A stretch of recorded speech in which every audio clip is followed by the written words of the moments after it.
नमस्कार दोस्तों, आरोग्य भारत में आपका स्वागत है।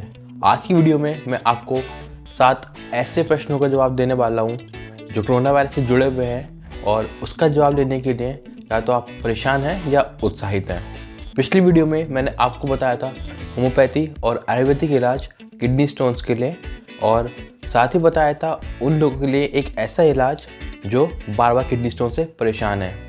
अगर आपको आज की वीडियो इन्फॉर्मेटिव लगे तो चैनल को सब्सक्राइब कर लीजिएगा और वीडियो को लाइक कर दीजिएगा। पहला जो सवाल है वो ये है कि जो लोग बीपी की गोलियां खाते हैं वो ज़्यादा सुरक्षित हैं कोरोना वायरस से। तो इसका जवाब मैं देना चाहूँगा एक डॉक्टर के स्टेटमेंट के हवाले से जिन्होंने BHU से अपनी पढ़ाई की है, और उनका नाम है BS उपाध्याय। उन्होंने कहा है कि जो लोग बीपी की टैबलेट्स खाते हैं वो कोरोना वायरस से ज़्यादा सुरक्षित हैं। उन्होंने कहा है जो लोग बीपी की टैबलेट्स खाते हैं वो कोरोना वायरस से होने वाले संक्रमण से ज़्यादा सुरक्षित हैं। उसके पीछे इन्होंने तर्क ये दिया है कि कोरोना वायरस जो है वो फेफड़ों के रिसेप्टर पे आक्रमण करता है, और उन्होंने बताया है कि जो लोग बीपी की टैबलेट्स खाते हैं उनका दवाइयों की वजह से रिसेप्टर्स पहले से ही ब्लॉक होते हैं, संक्रमण का खतरा कम हो जाएगा। इस बात को सपोर्ट करने के लिए उन्होंने चाइना का उदाहरण दिया है। उन्होंने बताया है कि जो लोग चाइना में बीमार थे और बीपी की टैबलेट्स खाते थे उनका संक्रमण का रेट काफ़ी कम था, और साथ ही उन्होंने ये भी बोला है कि उनकी मॉर्टेलिटी रेट मतलब मरने की संख्या भी कम थी। बाकी इस बात में कितनी सच्चाई है ये हम नहीं कह सकते हैं, पर जो लोग बीपी के पेशेंट नहीं हैं उन लोगों को बिना डॉक्टर के परमिशन के दवाइयाँ नहीं खानी है, बल्कि बीपी ही नहीं किसी भी तरह की टैबलेट जो मार्केट में मिल रही हैं और जिनका आजकल न्यूज़ में चल रहा है कि ये दवाई एक्सपोर्ट हो रही हैं या इस्तेमाल की जा सकती हैं, उन सभी दवाइयों को नहीं खाना है जब तक कि आपका डॉक्टर आपसे नहीं कहे, वरना कोरोना वायरस का तो पता नहीं, उनकी वजह से होने वाली काफ़ी सारी दूसरी प्रॉब्लम फंस सकते हैं और अल्टीमेटली आपको परेशानी होगी। दूसरा सवाल ये है कि कीटनाशक लेने से क्या कोरोना वायरस ख़त्म हो जाता है। हाल ही में डोनाल्ड ट्रंप ने एक स्टेटमेंट दिया है जिसमें उन्होंने कहा है कि ब्लीच और आइसोप्रोपाइल अल्कोहल के इस्तेमाल से कोरोना वायरस को नष्ट किया जा सकता है, पर WHO ने इस बात को सीधे सीधे नकार दिया है। उन्होंने कहा है कि इस तरह का कोई भी शॉट या स्प्रे अपने ऊपर ना करें, क्योंकि अगर आप ऐसा करते हैं तो आपको स्किन और आँखों की इरिटेशन और काफ़ी सारी परेशानी हो सकती है, और साथ ही उन्होंने कहा है ये किसी जहर से कम भी साबित नहीं हो सकता है। तीसरा सवाल ये है कि कोरोना वायरस मक्खियों से फैल सकता है या नहीं।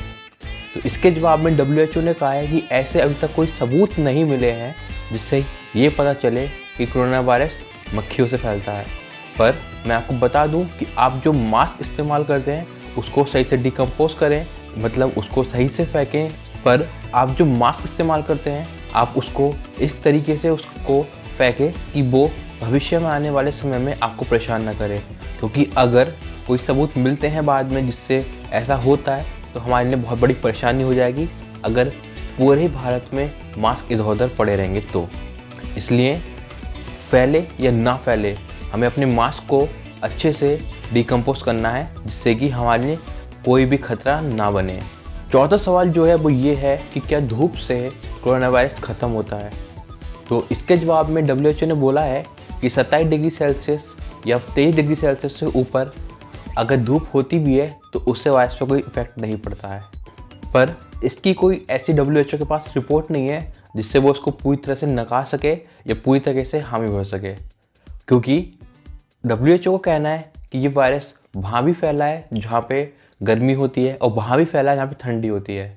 अब मैं आपको बताता हूँ एक बात, भले ही आप ठंडी एरिया में रहते हो या गर्म में, मगर आपको सोशल डिस्टेंसिंग का पूरा पालन करना है, क्योंकि अगर ये वायरस किसी के शरीर में है तो बाहर का टेम्परेचर चाहे कितना भी हो, शरीर जो होता है वो अपना टेम्परेचर 27-28 डिग्री सेल्सियस पूरा मेंटेन करके चलता है, तो वो शरीर के अंदर एक्टिवेट है और रहेगा।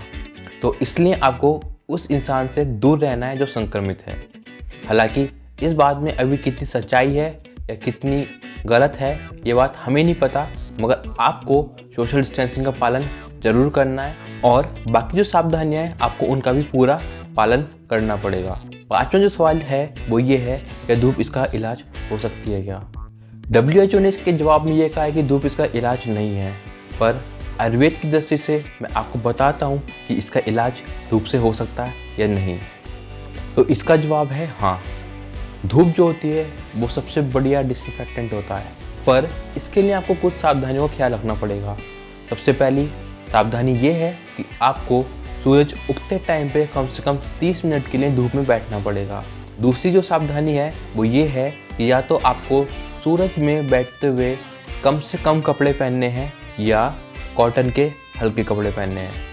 तीसरी सावधानी ये है कि आपको केवल उगते हुए सूरज के सामने ही बैठना है। दोपहर में अगर आप बैठेंगे तो आपके ऊपर बहुत सारे दुष्परिणाम हो सकते हैं। चौथी बात ये है कि उगता हुआ सूरज सबसे बढ़िया होता है और शाम को ढलता हुआ सूरज भी ठीक होता है, मगर सबसे अच्छे रिजल्ट होते हैं उगते हुए सूरज के।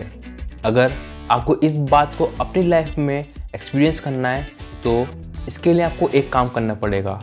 अगर आपके कभी चोट लगती है तो आप एक काम कीजिए, उस चोट को हमेशा पट्टी बांध के रखिए और अगली बार जब आपके चोट लगे तो उस चोट को आप सुबह और शाम, मतलब सूरज उगते समय और सूरज छुपते समय, उस चोट को धूप दिखाइए आधे घंटे के लिए। तो आप खुद महसूस करेंगे जब आपने चोट को धूप दिखाई थी तो वो जल्दी ठीक हो गई है। और एक चीज़ और आप जो एक्सपीरियंस करेंगे वो ये है कि आप ध्यान देंगे तो आपको पता चलेगा कि आपकी डाइट जो हो रही है वो कम हो रही है, मतलब आप कम खाने में भी उससे ज़्यादा एनर्जेटिक और एक्टिव रहेंगे। अब बात आती है कि WHO ने इसको नकार क्यों दिया। WHO ने इसलिए इसको नकार दिया क्योंकि आयुर्वेद में सूर्य की चिकित्सा की प्रावधान है, पर अंग्रेजी दवाइयों में ऐसा कोई प्रावधान नहीं है। अगले जो 2 सवाल हैं, छठा और सातवां, वो है प्लाज्मा थेरेपी के ऊपर। प्लाज्मा थेरेपी के ऊपर मैं एक वीडियो बनाया हूँ, उसका लिंक डिस्क्रिप्शन में और थंबनेल आपकी स्क्रीन पर है। छठा सवाल है वो ये है कि क्या प्लाज्मा डोनेट करने से कमजोरी आती है। तो इसके जवाब में CSIR के एक वरिष्ठ वैज्ञानिक हैं डॉक्टर तरुण तोमर, उनका कहना है कि प्लाज्मा देने से कोई कमजोरी नहीं आती है। सातवां सवाल ये है कि क्या प्लाज्मा थेरेपी कोविड-19 का इलाज है। तो इसका उत्तर है नहीं। प्लाज्मा थेरेपी केवल एक दूसरा तरीका है जिससे आप इम्यूनिटी को ट्रांसफ़र कर सकते हैं। और जानना इसके बारे में और अधिक जानना हो तो आप मेरी वो वीडियो देख सकते हैं। तो ये थे 7 क्वेश्चन जिनके आंसर मैंने दे दिए।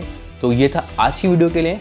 अगर आपको वीडियो पसंद आया हो तो चैनल को सब्सक्राइब कर लीजिएगा और वीडियो को लाइक कीजिएगा। हम मिलेंगे अगली वीडियो में, तब तक नमस्कार।